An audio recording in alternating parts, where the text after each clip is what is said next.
was a rumble in the jungle. Once I heard Dad was outside again counting birds, and Mama plugged in a nightlight, and I saw the queen of the world. Welcome to the Golden Hour Birth Podcast. I am your co-host Liz. And I'm your host, Natalie. And tonight we have Rianna from Texas on. So Rianna, thanks so much for coming on tonight. How's it going? It's going wonderful. Thank you guys for having me. Of course. So if you want to tell us a little bit about you and your family, and we can go from there. Yeah. Okay. Well, my name is Rianna, and I guess we were talking just a little bit beforehand. I have been doing this for a little while. I have 4 children. I'm a homeschool mom, and I'm also an entrepreneur. I started a business in 2019 where I teach kids like gardening and art and creativity and just kind of like mix it all together, primarily homeschool students. Yeah. And we're kind of a blended family in a way. So I was married previously, and my first 3 kids are with my first husband, and I've been married for almost 6 years to my current husband. That sounds bad to say current husband, to my Joshua. Yeah, and so we co-parent with my ex-husband and his wife.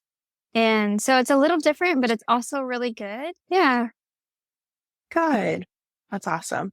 Yeah. So do you homeschool other kids as well with your children? No, I have done that in the past, just when like other moms needed help, but that's been a few years since I've done that.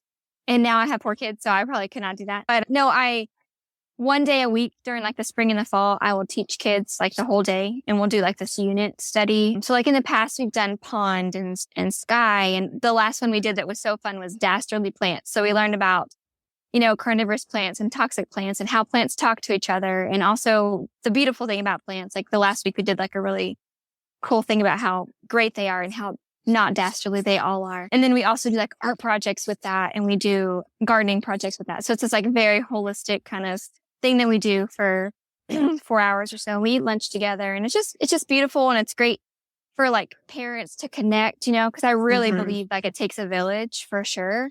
Yeah. And having other parents come, and they have got toddlers all the way to older kids or whatever, come and getting to be this space together, and sometimes learning together or just going and chilling in the different like spots we have in the yard for hanging out and getting information for one another. It's a beautiful thing. It's a lot of connection that happens. And so, yeah, I get to do that. Awesome. Yeah. I feel like my best friend would, I feel like my best friend would be like all over that. She majored in fisheries and wildlife in college. So that sounds really cool. Right up her alley. Yeah. Awesome. So if you want to share a little bit about deciding to start a family and like your pregnancy journey. Yeah. Well, I've always wanted a family, and I always wanted a big family. Like it was just me and my brother growing up. And that was just because he was such a little hellraiser. he just didn't calm down until he was 25. He's a great person, and he's like a really, really good friend to me, and we never fought growing up. So it wasn't like he was a bad kid. He just, I don't know, shouldn't have went to school or something. I don't know. But so I always wanted a big family. And I always wanted to have kids young because my parents kind of had us young, and they were just always so fun. And like they were like the highlight of parties, like my parents were for my friends, because I guess a lot of our friends, their parents were so much older than them. So yeah, I didn't actually like plan to have most of my kids. I just kind of like let it happen, if that makes sense. Yeah. But still very intentional. Like, I want a family, and I don't mind having kids young and stuff like that. So I think I was 20 whenever I had my first kid. How was pregnancy? Yeah. So pregnancy. Yes. I was like, what is the other question? Pregnancy was, for me, and I have so many friends that this wasn't the case, but for me, it was wonderful. I didn't have any problems at all. I loved being pregnant. Like, I was just so happy, a little tearful at silly commercials or whatever, which was super surprising. But it was so good because there's so many gifts that pregnancy gives you. And one of them is that, being more emotional and able to like process things just about yourself while you're getting ready to enter this new chapter and welcome this new person into your life. And so I loved being pregnant. I loved reading everything pregnancy, tons of books and articles and things during it. Felt really great. So yeah, I just really enjoyed pregnancy. I feel bad saying that because I know so many people who threw up until the day they gave birth. Yeah. And I feel awful for them, but I'm grateful. Yeah, that's awesome. Yeah. I like got breakfast with my girlfriend the other day and I like cried twice there. I cried at a book when I was reading to my son the other day. I was just like, that was 5 times in a row. Yeah. I feel that. Yes. Lots of Yeah. hormones. Yeah. Just circulating all around. So if you wanted to kind of share like a little birth story, I don't, however you want to go through your children, we can go to their birth stories. Sure. So yeah, I have 4 children and all the way from the ages from 4 to 18. So I have a 4-year-old, I have a 9-year-old, a 12-year-old, and an 18-year-old. So with my first son, I was really young, but I still knew that I wanted to do it naturally. So like I read what I could, but because we weren't exactly like planning, to have a baby, we were on Medicaid, which I didn't even know what Medicaid was at the time. And someone was like, hey, you can do this thing and, they'll pay for your baby. And I was like, oh, okay, this is cool, I guess. Anyway, so I was like limited in what I could do because we're at the hospital. But I read everything I could. It was really cool. It was like 6:00 in the morning when my water broke and I just was like, oh, this is cool. This is happening. And I didn't want to be at the hospital as much as possible. So I waited till really late to go.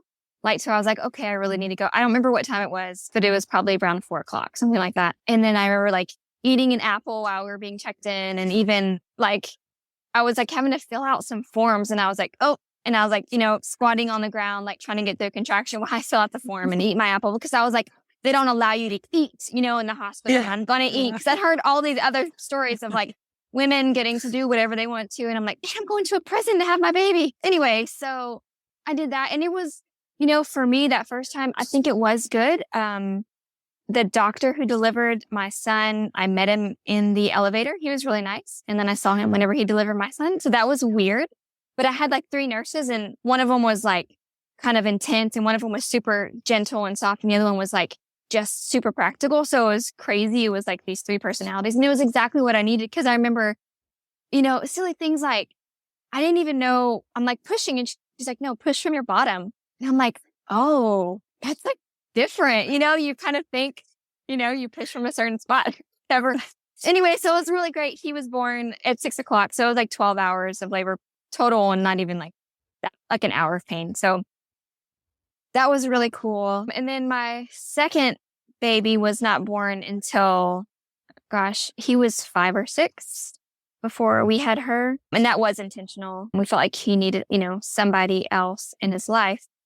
And I had a midwife. We didn't have any midwives in where we live in Waco. And so we had to drive to Austin for all the appointments. And then, so that means she had to drive here whenever it was time to give birth. And she was wonderful. But it was also one of those things where I'm kind of shy and like, I don't want to burden people. And so I was like, hey, kind of in labor. And I didn't start having contractions until 10:00 that morning or something like 8, something like that, like in the morning. And heads up, she was born at like 12:30 or something. Yeah, so basically I get on the phone. She's like, well, can I grab lunch? And I'm like, sure, grab lunch. Just, come down when you can. And then my husband calls her and is like, hey, it's different. And she's like, have her lay her on her left side, like don't let her move or she's going to have that baby. And so I had to just breathe through contractions and not move on my left side until she showed up. And my mom, the way she describes it is like the midwife whipped in the driveway and almost ran her over because mom was like directing her where to go, like waiting for her to show up. And then she was born just like a few minutes after that. Oh my gosh. Yeah.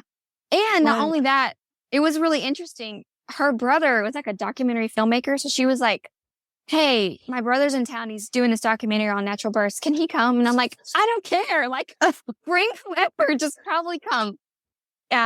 So that's cool. That was fun. I don't think he ever finished the documentary, though. I was going to say, was it part of it or? It should have been because I think I was the first birth that he ever filmed. And then he filmed us 2 more times after that, like updates on life and that kind of thing. But then I never ever heard anything else about it. So I don't know. Oh, wow. So what made you like want to seek out a midwife and switch to home birth? Yeah. Well, I've always just felt, I guess, more comfortable with like natural things. I don't know. We didn't grow up using like a lot of medicine and stuff because my dad just didn't. And I've always felt like connected, like outside is like where I want to be, to like the earth and stuff. And so I just didn't want to, I don't know. And also, I don't like people telling me what to do. So there's like a little bit of that, like, teenage rebelness too. But mainly I wanted things to be as natural as they could be. And also my son who was born, he got lead poisoning at like 1 or something. And it wasn't good. Like, and I had really negative experiences with the doctors because I really felt like he had lead poisoning and they said, no, he doesn't. And I was like, can we just test for it? And they just wouldn't. And so I had to like jump through all these hoops and go to special doctors in Austin in order to them to tell me that, yeah, we've never seen lead in as high as anyone as your son. And yeah, it wasn't. So that, there was a negative experience. Obviously, I have lots of friend doctors. They're wonderful people too. But for birthing, I think it's really well done in the midwife industry, I don't know, space. They have less inductions, less cesareans, less deaths, less all of it than others. Anyway, so having my son, I'll just say having my son and going through trying to heal him and things like that, and people not listening to me, not listening to my instincts, it just kind of took me down a whole nother path of like a more natural path. And I read Ina May Gaskin. I don't know if you guys are familiar with her, but she's just wonderful. So reading her books, those were like my Bibles whenever I was pregnant with Amaya. Because hearing those positive stories and hearing what women can do and how they can be there for each other was incredible. And so I wanted that to be part of my experience. And there's always going to be fear with birth, whether you're in a hospital or whether you're at home. And honestly, stress and things like that plays a really, really big role. And so the more you can minimize those things and more you can feel safe, the better the outcome, the better the chances the outcome is going to be. And so that's why I knew I wanted to have, my baby at home. And also, I really didn't like being at the hospital and them taking my baby away all the time. And I still had like hooked up to stuff. I couldn't move. I was in like this awful robe and I'm like a clothes person. So I didn't like a lot of those things. I didn't like the smell. The food was awful. And I didn't like having to leave and then go home. When you have a baby at home, you have your baby wherever you want to, right? And then your bed is a few steps away, or maybe you're already in your bed, It's just a completely different experience. And I know that not everybody can have that or even want that. But for me, it felt right. So. Yeah, that's awesome. We love Ina May. Love. Yeah. Okay, good. Yes. Yeah. Yes. So kind of going back to like the experience with lead poisoning, like what were the signs and symptoms? Well, he kind of just started regressing. Like he was saying words and things and then in normal interactions. And then he just kind of stopped playing with kids. Like when we would go over to like a friend, like he was by himself and he just wasn't acting normal. And then he wasn't saying any more words, like he was pointing a lot and he was grabbing my hand to lead me places. But it's your first kid. You also don't know. And then, my husband at the time, his parents were like, oh, his dad was like that, he'll grow out of it, so you're hearing all those things and some of those things because you're like, oh, okay, you're older and wiser and, I'm going to listen to you and whatever. Then you just kind of squash some of those instincts or some of those, questions that come up. Yeah. And then what else? Then it started being worse behavior. Like he would bang his head on the wall and things like that. Like, and then you start looking up stuff where he started lining up his toys. And I was like, that's weird, but this was back, you have to remember, this is back in, she was born in 2004. So this is like 2005, 2006. So at that time, that is really prevalent now. Like people know about all those behaviors now because the lead poisoning led to like a diagnosis of autism, so people know that those are the signs. And now it's 1 in 45 kids, I think, that have autism. So we're not doing anything better in our world right now. So yeah, that's kind of what was going on. And I read an article in a magazine. It's just super random. I just read this article and I just felt like whatever I read made me go, oh my goodness, I think he has lead poisoning. And it was just kind of like a universe thing or a God thing and a mom intuition thing that happened that made me think that, and that's why I was like, I just want to test, to figure this out. Interesting. So, yeah. Yeah. Yeah. I know our son, like had a blood test, and like their pediatrician's office or his pediatrician's office just like sent us a letter in the mail. Like, your son's lead was a little higher than normal. And so we like started to like filter out our water, even though we have like good water, but like just filtered out more. That's really all we've done. Oh, it's serious. I mean, it's a really big, it interferes with their development. So it's a really big deal. Yeah. Like, and then people also don't realize that with heavy metals, they store in the body. Like they can store in fats and stuff like that. So the blood test is great for like recent exposure. But if it's been a recent exposure and then not super recent or whatever, it can still be stored in the body. And it's still actually wreaking havoc in the body. And so you have to have a special test in order to see what metals are in the body that are stored, you know, if it wasn't a recent exposure. So like, for instance, his lead was so high, it was off the charts. And then they would do like hair samples because through the head is how we one of the ways we release heavy metals, also through urine and other ways. And he was like, none at all, because his whole detoxification pathways were blocked. And so he couldn't get rid of the heavy metals and things that you normally just would be able to just pass, you know. Oh. Very good information to know. I think I need to do also more just research. like, yeah, well, like and also just following your instincts, you know, when you have those little things come up, you know, just be like, you know what, yes, you're not a doctor or whatever, but I know many, many moms that have saved their children's lives. They're not doctors, right? Because there's something that's greater sometimes than all of our frontal lobe head knowledge, right? And it's called intuition, and it's on an energetic level, and it's real. And so it's important to do that. And actually, I went back to that first doctor who refused to give me a lead test a year and a half later after we, you know, went through the hoops to go to this other doctor who would listen to us. And I was like, you know what? Here are the tests. And I'm only here to let you know that the next mom who comes in here and says she has a feeling about something, just listen to her, because she might be right, you know. And I walked out. So I hope he heard that. I love that so much. I was really angry. Yeah. That's awesome. Good for you. Awesome. So I guess any more on your second? See, well, you know, I learned about afterbirth contractions when having her. No one told me about that, because it was like I'd had the baby, everything is perfect, and all of a sudden I'm in pain. And yeah, so I learned about that. And yeah, I don't know. But, you know, also with every single baby, I've had this weird, I don't know if you guys or listeners have had this happen, where every time I have a kid, I have like a new like wave of inspiration. Like when my first son was born, I like started sewing bags. And then when my daughter was born, I like started sewing clothes and like, oh, I'm going to do this new business. Like I just had all these ideas, and it's been that way with like every kid, where I'm like, oh, I'm going to do this now. Do you guys have y'all experienced anything like that? No. I mean, no, I think I honestly am like kind of realizing that, because like after Wes was like 8 or 9 months, I'm like texting Liz again, like, Liz, I'm like really feeling this passion and this draw to like actually do this podcast, because we talked about it like 3 years ago now. And then I'm pregnant and like I'm 36 and a half weeks. So it's very close. And I am like, I really want to take up my calligraphy. Like I enjoy like writing names and stuff like that.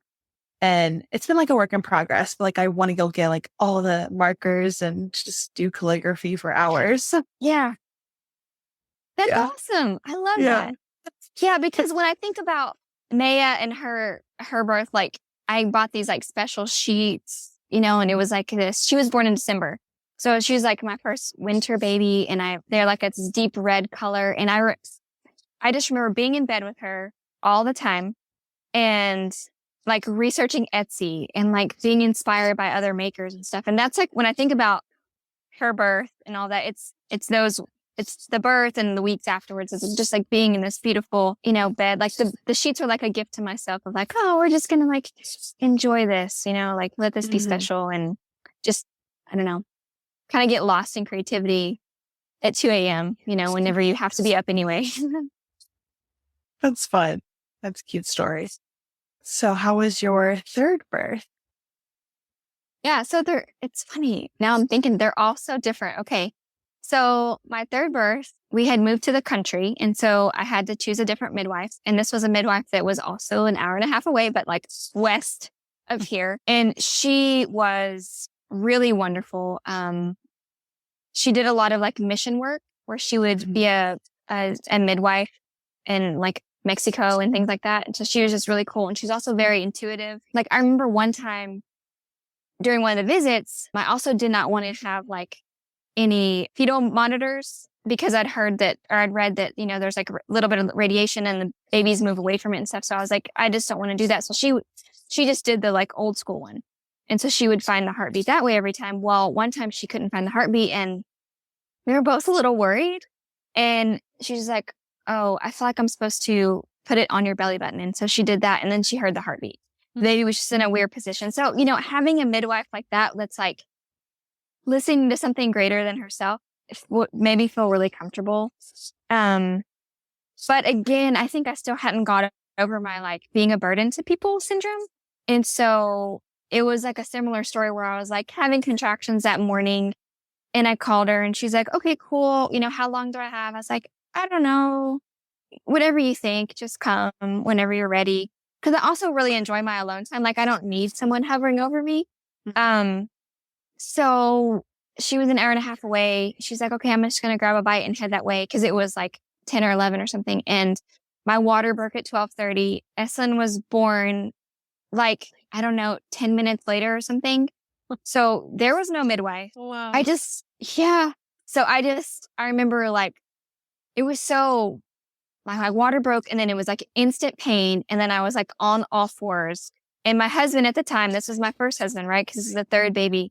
He was a kind of a checked out person, I think, in a lot of ways. And he's like, look at the like binder that, you know, 4-inch binder that you get from the midwife. And he's like, you know, trying to find the page of what to do for giving birth. I'm like, this is not the time for it. I'm like, just get behind me and I'm on all fours. And there's one push and then Eslin is there.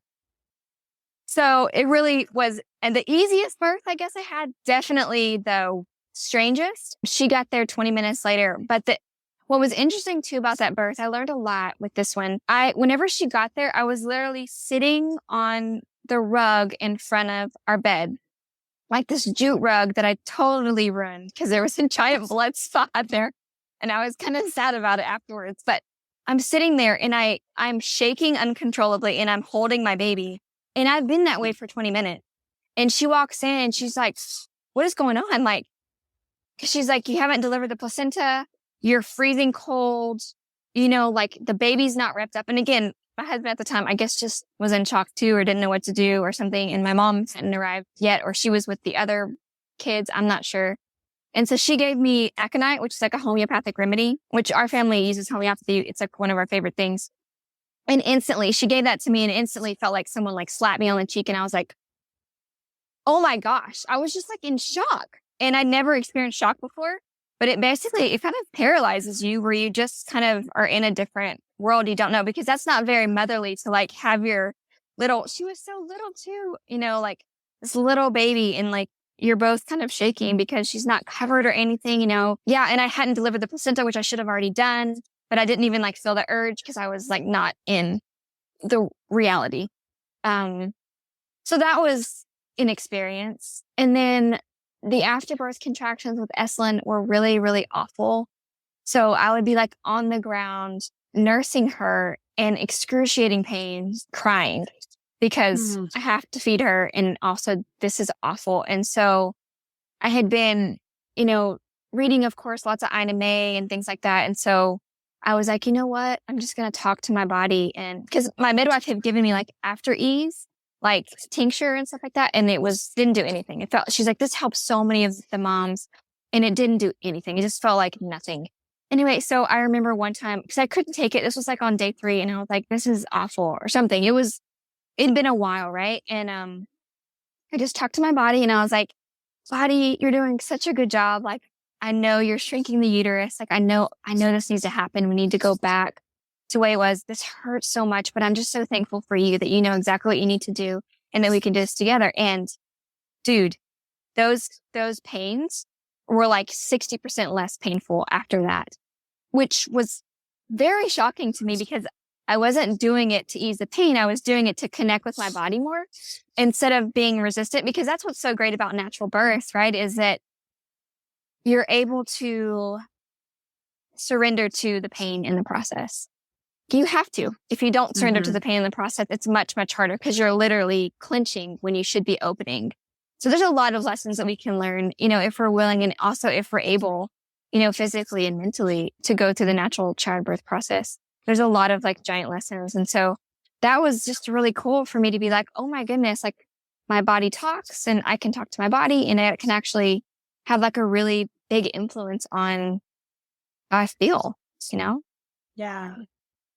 That's really beautiful. My chiropractor and I were kind of just talking about that. And she's like, my baby's breached, or what I was told like 2 weeks ago. And she's like, maybe like you just like need to let her know that it's safe. You guys are all safe. She's going to be safe. So I guess I don't take the time to talk to them, and I should be. And so I've been trying to be more intentional about that. And it's just really cool. That I had like that conversation and then I keep hearing it. It's just kind of fun. It's for you. The message is for you. Absolutely. Yeah. Yeah. It's awesome. So the grand finale. The grand finale. So this is little Zealand, and he just turned 4 a couple months ago. And this was really cool because, it was with my husband now, and just someone that I'm supposed to be with, like that was just a whole process of like waking up to my marriage and being like, like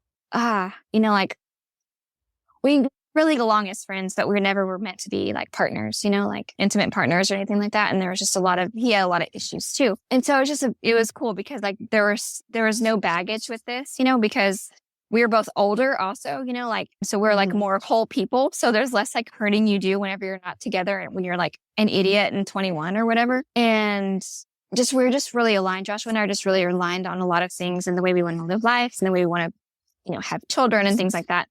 And we, at this point, it's 2017 or 18 or whatever. And there are like 3 choices for midwives in Waco, which was wow, because before I didn't have that option.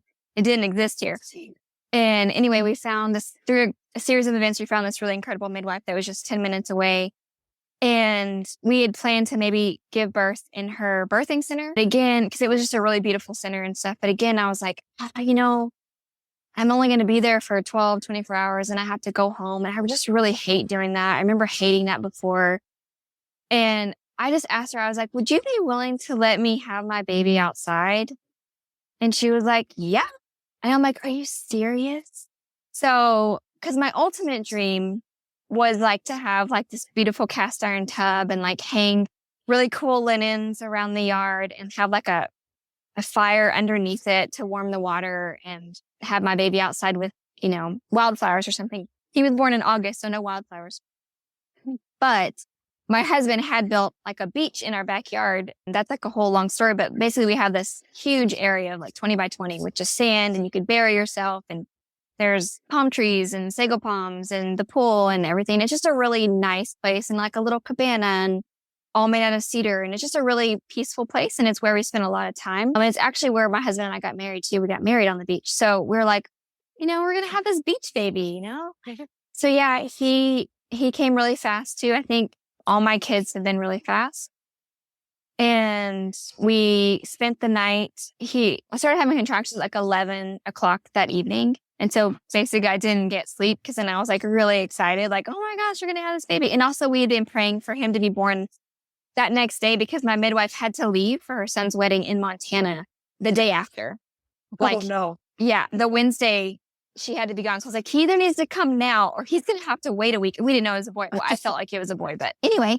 And so we spent the night on the beach under our like lights out there, filling up the tub and like just, having a really good time, just being really giddy about like our first child together. And it was just a really beautiful night. And then I tried to take like a little nap and I really couldn't. And then I remember just being like, okay, I think I'm ready like to have this baby. And at the time too, I was excited to like work with the rushes even more like the contractions, like for each rush that came, I would like picture the ocean coming in and coming out and just like really trying to like meditate in the space or whatever. So it was really fun to kind of like try that. But I remember being kind of like, okay, well, like we need to have this baby. And I was a little worried that it was going to be long or something. And I was like, I've never had like a long time where it was like painful. So what do we need to do? So my mom and my husband were like, oh, let's like get you dancing. So they put on like every like 1980s, like what are those called? Like montages that they could find. So we're doing Footloose. Yes. Yeah. And we're doing Eye of the Tiger. So like by the fourth one, I'm in pain now because the contractions are absolutely coming. And like he made this beautiful meal for me and I like couldn't eat it because I was like, I'm going to go throw up. So I didn't actually, but I was in the bathroom and I felt nauseous and I was in pain. And then I think probably within 20 minutes, the midwife was there and I was able to go out to the beach, which was nice, but it was very painful. And then I remember being like worried about getting in the warm water because I'd never had a water birth and I was concerned that it was going to slow down the labor. And then I was also kind of like, am I going to be able to like handle it? My husband's 6'4" also. And so I was a little worried that like, he's going to be a big baby, I'm 5 foot. So yeah, I was just concerned about that, Yeah. Anyway, but I ended up getting in the water and it was really cool because I heard like God in my head be like, hey, we're going to growl through these. And super weird to me. I've never like had any experience like that before, but he just showed me a picture of like this gray gorilla, like a big guy. And he's like, and we're just going to, breathe through this, gorilla style. And so I was making these like guttural like sounds through like the hard contractions. And it really got me through though, because I could picture this gorilla and I could make this noise. And I'd always been, I think, Ina May talks about this, like releasing noise and stuff like that. And that being able to like push it through or whatever, and I could never do like the horse thing that she would talk about. Like that's just like too embarrassing, but I could do this gorilla thing. And a funny story after the fact, my mom was watching my girls and my daughter at the time, I'm not sure how old she was. Gosh, she was 4 or something. She was like, who is making that awful noise? Because she could hear it through the bathroom window that was open. And, she didn't realize it was her mother giving birth to her brother. But that was a funny story for afterwards. I was like, when I heard that, I was like, oh, that's hilarious.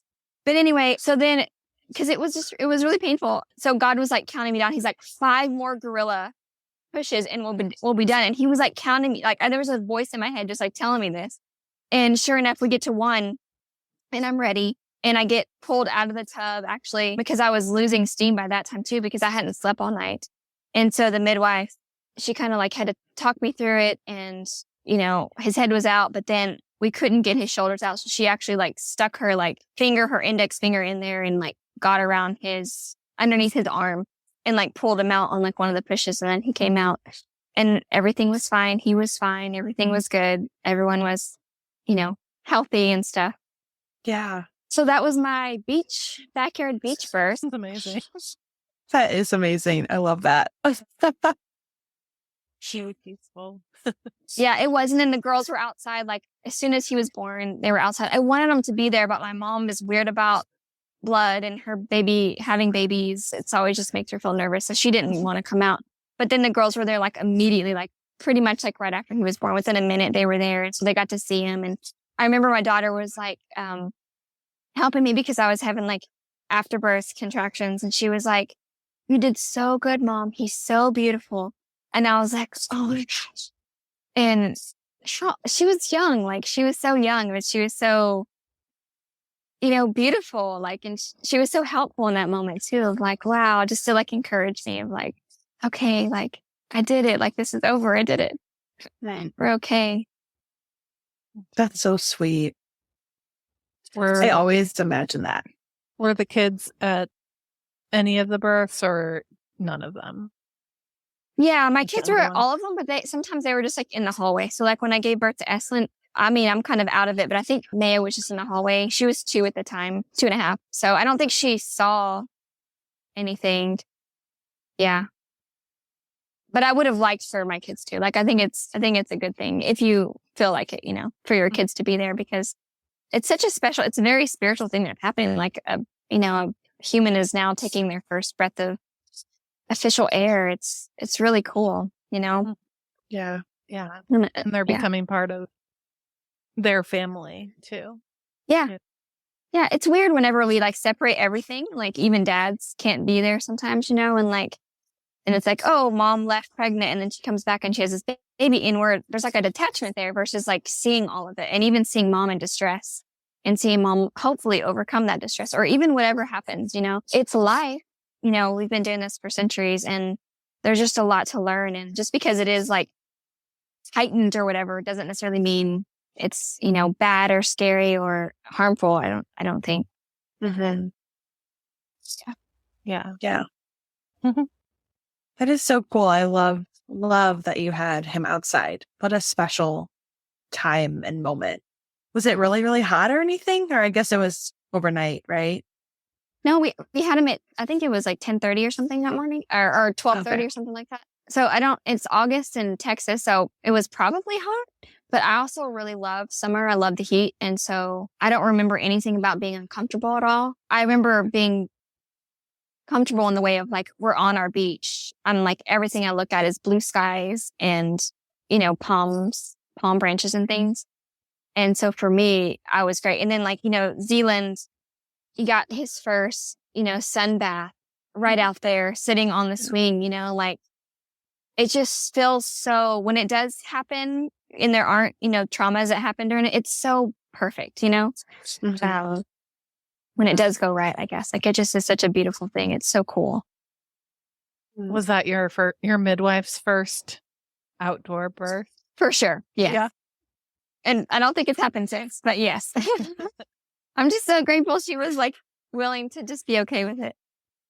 Yeah. And she made it on time. And she made it on time. Yeah. I definitely don't blame the other midwives for that. That's definitely on me. I should have been like, yeah, you should probably go ahead and come. My babies are fast, That's awesome. Yeah. I just didn't want a hungry midwife. Like that sounded sad. I know. You did mention both the times that they needed to go eat, which like support it. Time. It was I support that. Is there like anything postpartum that you want to share, or any advice that you would give to new moms? I did want to read this one little excerpt from Zealand's birth story, which was the beach baby, because I think it's encouraging. And also it's cool to go back and read your birth stories, because you sometimes forget some of these details and these like precious little gifts that we get whenever we are able to be like fully present. Okay, so I just want to read this really quickly. Yeah. It says, the last few weeks have been beautiful and challenging, and certainly marked with the beginning of a new season of life. We spent the first week in newborn bliss experiencing the calm nature of this new little guy, while my mom took the kids to endless parks and fun adventures. We were smitten, to say the least. Week 2 was a gradual transition to reality as Joshua returned to work. And week 3 has brought me to a new approach to daily life. As a self-diagnosed list maker / checker, I have been learning to be content with only a few boxes ticked. Sometimes only being laundry, feeding baby, and not completely losing it. But today has brought dancing and laughing as the girls and I have enjoyed the simple and repetitive joy of caring for our new little man. As much as I want to start school today and do actual learning, it would be silly to think of all of our time together loving on our newest member of the family as some sort of waste of time. We are living love. We are learning through serving. A muscle memory is being created with each rock and impromptu song we sing together over him. We are sharing in a special time in his life that only comes once. Life doesn't always follow a calendar or fit so neatly into a 5-day work week. Instead, it follows a rhythm, an ebb, and a flow. We would be wise to allow this washing to teach us, purify us, and shape us into the people we're created to be. A people who love, who sing, and who are sometimes ebbed into laughing while covered in pee. But I read that just recently, just like preparing for this, just to like refresh my mind. And I was like, wow, like it just reminded me of like, spending time together, loving one another is never a waste of time. And as someone who is like, I have a to-do list every single day, I like to check those boxes. That's a legitimate issue for me. that's something I need reminding of, like, on a regular basis of, like, no, like, us just, like, connecting our hearts to one another is totally worth time spent, I guess, you know? Yeah. Yeah. That's a very good reminder. Yeah. I feel this like all the way in my bones too. I've just had like a lot of that kind of come up recently for me. So I really appreciate you sharing that. Oh, that's wonderful. I'm glad that it helped. Are you a writer? Yes. Yeah. Yes. I love writing. Yeah. That was really So I have a blog, like I have a website and a blog, warmhoneytoast.com. And I don't get to write as often as I like to, but when I do write, it's about intentional living, like just living this life with our kids intentionally.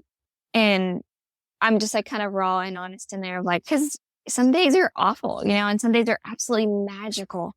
And it's almost like that contrast that happens in life. You know, we have the darkness and lightness, and like there's no light without dark. And like it's okay to breathe through all of that, and also just to know that like parenting is hard. Being a mom is really difficult. You don't get to pause when you're tired or you don't know who you are or any of those things. Like it's 24 hours a day. It's all the time. And you're holding space for these other beings and your husband, you know, and your friends and hopefully yourself. And like, I've just been learning self-care this past year. I didn't know how much I wasn't like caring for myself or even loving for myself really until I like started meditating on that and being like, oh my goodness, like I don't respect myself. So, you know, I would advise all women to read Ina May for sure. Mm-hmm. I don't know, savor the present moments and trust yourself. You know, it's not about being perfect. It's about being present. You know, I couldn't have asked for like a better guest and like who wanted to share all of these feelings when I'm 36 and a half weeks pregnant. Yeah. Thank you. You're like giving me like I don't know, just a sense of like being present, which I think even like tonight, I think I like did that.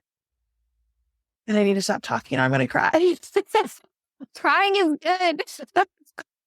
Crying is so good. Yeah. Like I went through a whole thing when I was young where I didn't let myself cry and I would like silent cry. So I could be laying in my bed with my husband and I could cry and he would not know because I could literally like stop my body from moving and everything. Cause I just had this thing against Rianna who cried and it was like negative and she was weak and whatever. And so one of the reasons I really loved being pregnant, you know, and I mentioned it earlier, like I was so emotional, but I loved it because it meant I wasn't numb, which was something that I struggled with for like 10 years. Of like that being the thing I went to was being numb. And that's an awful place to be. So even now, like if I get emotional about something, I'm so grateful because I have walked out of, I know what it's like to be in the opposite of that. And I'm like, I'd rather be a basket case if we're going to like put labels on it than be numb because being numb is so unhealthy and just a scary place to be. So tears, I mean, there's just, oh my gosh, you're like washing, like it's so good. Like things are being released, right? Like energy's being released. And so I don't know why in our society we're like, oh my gosh, I'm gonna, like, yeah, you're gonna cry. Like, I'm just so glad that we're emotional people, you know? Yeah. Because, you know, when I stub my toe and the cat looks at me and just keeps walking, like that's sad. Like people, they're like, oh, I'm so sorry that, you know, I tripped you and you stubbed your toe. But we get to be that way at least. We can acknowledge each other. Yeah. That's the example. Yeah. I had a good cry in the car it was New Year's Eve. I was driving. I don't even know where I was driving now, but I was like, a song came on and I got really emotional and I was like, oh my God, this is so silly. Like, why am I crying now? And then I just was like, you know what? I'm just going to let it go. And I just like cried like all the way up to my driveway. And then I was like, okay, that was good. Like, it was, I don't know why. But it was like a good release for sure. Yeah, sometimes I don't think we know what is moving through us at all. And I mean, it took me so long and I'm still not even there, but my husband is so good because sometimes he's just like, what's wrong? And I'm like, I don't know. And I'm such like a inner work person. Like I usually know what triggered me or whatever, but sometimes I don't know what it is. And I'm like, I don't know. And he'll just be like, it's okay. And he'll just let me cry on his shoulder. And it is so healing. First of all, because someone is like willing to take up their time to just let me cry, and I can't even tell them why. I don't have a good reason. There's no subtoe. But like things are moving through us, energy is moving through us, and it's really, really healing. And honestly, we need to be more grateful for it, because think about this. Most men cannot cry, like something pretty awful or defeating has to happen for them to like cry. And that means that emotion is stuck in their body. That trauma and stuff is stuck in their body. And it really does have an effect. And so it's so cool that we can do that. It's probably a blessing, because we have to do so much stuff. Like we have to hold all the space for everybody and balance all this stuff. Like if we couldn't cry, we'd probably be bad, Yeah. We wouldn't make it. No. Yeah. That's so true. I'm a happy crier too. So like any wedding, a baby being born, anything, I am like in tears. And yeah, my husband will be like, "What's wrong?" And I'm like, "I'm happy." Okay, just check. I mean, Liz, Arthur being born, I came in and just like sobbed. Just burst into tears. I love babies and birth. Well, I can't wait to check out your blog. And I love that name, Worm Honey Toast. Just perfect. Yeah, I got it from an author that I love, and I'm not going to remember her name. Anyway, she wrote Heaven on Earth. I don't know, my recall memory, but she wrote about a thing she used to do with her son. She's an older woman now, where they would have warm honey toast before bed and like warm milk. And she did it as like a transition. Yeah, and this is a Waldorf mom, and that's how I raised my kids, was with this like Waldorf philosophy. And so it's this beautiful transition from like, and especially as when they're young, like they're eating all the time, right? And then transitioning to bedtime is already hard, and don't do baths before bed. And so it was just a great way. I loved it as soon as I read about it. And we would have warm, like sprouted cinnamon raisin toast and like milk or tea before bed. And I just thought, when I was praying about my name for my blog, that's what hit me, Warm Honey Toast, because it was all these things. It was this precious, intentional tradition, right? Like this, like a ceremony, whatever. What is it called? What am I trying to say? Anyway, this thing that we did. A ritual. That's the word, a ritual. It was this ritual that we did, right? Which is very comforting to kids. And it's just very loving, whatever.